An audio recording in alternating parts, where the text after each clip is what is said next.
حضرت داؤد علیہ السلام کی قوم کے 70,000 افراد سمندر کنارے ایلا نامی بستی میں رہا کرتے تھے۔ ان لوگوں کو اللہ نے ہزاروں نعمتوں سے نوازا تھا، لیکن جب راحت و سکون آیا تو یہ اللہ کی عبادت سے محروم ہو گئے اور اللہ کی مخلوقات پہ ظلم کرنے لگے۔ تو یوں اللہ نے ان کو خبردار کیا کہ ہفتے میں ایک دن، ہفتہ کے دن شکار نہ کیا کرو۔ اتوار سے لے کے جمعہ تک جتنا شکار پکڑنا ہے پکڑ لو، لیکن ایک دن اللہ کی عبادت اور مخلوقات پہ امن کے لیے رکھ دو۔ یوں اللہ نے ان کا امتحان لینا شروع کر دیا۔ وہ اتوار سے لے کے جمعے تک سمندر میں مچھلیاں پکڑنے لگتے تو مچھلیاں زیادہ مقدار میں ہاتھ نہ آتی، اور ہفتے کے دن سمندر کو دیکھتے تو ان کو بڑی بڑی مچھلیاں نظر آنے لگتی۔ ان لوگوں میں سے ایک شخص کو شیطان نے ورگلایا کہ پریشان کیوں ہوتے ہو، میری ترکیب پہ عمل کرو، تم شکار سے کبھی محروم نہیں رہو گے۔ تو بس شیطان کے کہنے پر اس شخص نے ہفتے کے دن کانٹا لگا کے ڈوری کو سمندر میں ڈال دیا تاکہ مچھلی پھنسے،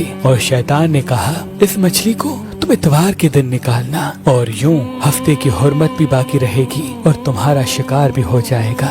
بس شیطان کی بتائی ہوئی ترکیب پہ ہفتے کے دن مچھلی پھنسی رہی اور وہ اتوار کے دن نکالتا اور خوشی سے کھاتا۔ جب آس پاس کے لوگوں نے پوچھا تو ان کو بھی یہ ترکیب بتانے لگا، اور یوں اس قوم کے کچھ لوگ ہفتے کے دن مچھلی پکڑنے کے لیے جال پھینکتے اور اتوار کے دن نکالتے، اور کچھ نے تو اس سمندر میں سے نالیاں بنا کے چھوٹے چھوٹے تالاب بنا دیے، کھڈے بنا دیے، تاکہ ہفتے کے دن جیسے ہی مچھلیاں یہاں سے گزریں تو ان تالاب میں پھنس جائیں اور ہم اتوار کو ان مچھلیوں کو نکال کے پکا کے کھائیں گے۔ اس گاؤں میں کچھ اللہ کے خاص بندے بھی موجود تھے جو کہنے لگے، اے لوگو، اللہ نے ہفتے کے دن شکار کرنے سے منع کی ہے۔ یہ جو تم جال پھینکتے ہو یا چھوٹے چھوٹے تالاب بناتے ہو، ان میں ہفتے کے دن اگر مچھلی پھنستی ہے تو یہ شکار ہفتے کے دن کا ہوگا۔ اللہ کے عذاب سے ڈرو، اللہ کی نافرمانی نہ کرو۔ وہ لوگ ان لوگوں کا مذاق اڑانے لگے کہ ہماری جو مرضی ہوگی ہم وہ کریں گے۔ اب ان بستی میں 3 گروہ بن گئے۔ ایک ان 70,000 میں وہ لوگ تھے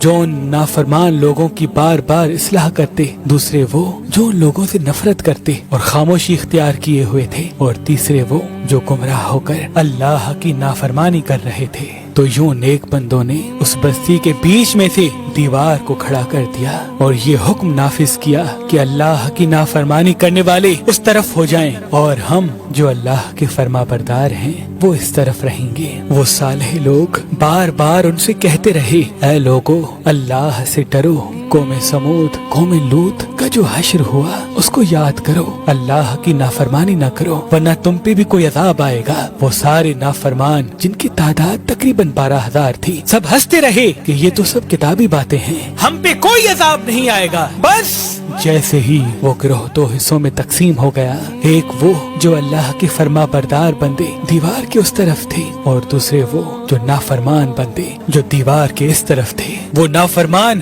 پوری رات ہنستے رہے، مذاق اڑاتے رہے، اور وہ اللہ کے خاص بندے دیوار کے اس طرف اللہ سے معافی مانگنے لگے۔ بس جیسے ہی صبح ہوئی، وہ نیک صالح انسان اٹھے، انہوں نے محسوس کیا کہ دیوار کے اس طرف سے کسی انسان کی آواز نہیں آ رہی۔ جیسے ہی دیوار کی اس طرف چڑھ کے دیکھنے لگے کہ سارے کے سارے وہ لوگ بندر کی شکل میں تبدیل ہو چکے تھے اور بندروں کی حرکت کو انجام دے رہے تھے۔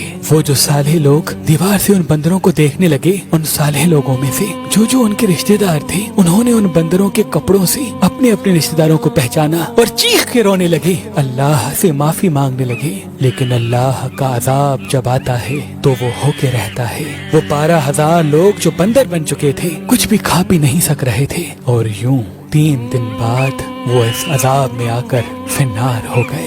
بے شک اللہ ان بندوں کو پسند نہیں کرتا جو اللہ کی نافرمانی کرتے ہیں۔ اے اللہ، ہم سب کو اپنا فرما بردار بندہ بنا، ہم کو ویسا بنا جیسا تو ہمیں دیکھنا چاہتا ہے۔ آمین ثم آمین۔